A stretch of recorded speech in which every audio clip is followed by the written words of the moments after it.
पाखई आसिलाणी महाराष्ट्र निर्वाचन एथिपाई कंपुची प्रचार मैदान घन घन सभा करुछंती नेता और मंत्री एहारी भितरे पूर्वतन सांसदों उपरकू आक्रमण उद्यम होईछि।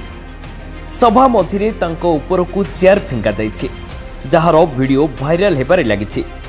महाराष्ट्र अमरावती रे बीजेपी पूर्वतन सांसद नवनीत राणांको एक प्रचार सभारे एभली किछि हंगामा होईछि। अमरावती जिल्लार दरियापुर विधानसभा निर्वाचन मंडली अंतर्गत खालार ग्राम निर्वाचन प्रचार रैली करथिले बीजेपी नेत्री नवनीत राणा। युव स्वाभिमान पार्टीर प्रार्थी रमेश बुंदेलेंको समर्थन रे एही सभा आयोजित होइतिला। एही सभारे प्रबल भिड़ जमिथिला। लोक माने बसिबा पई अणा जाइथिबा चेयर को परस्पर को फिंगिथिले। एपरिकी नवनीत राणांको उपरकू मध्य चेयर फिंगिथिले किंतु भाग्यवशतः से एथिरु अल्पके बर्ती जाइछंती। एहा परे पुलिस स्टेशन रे अभियोग करिथिले नवनीत।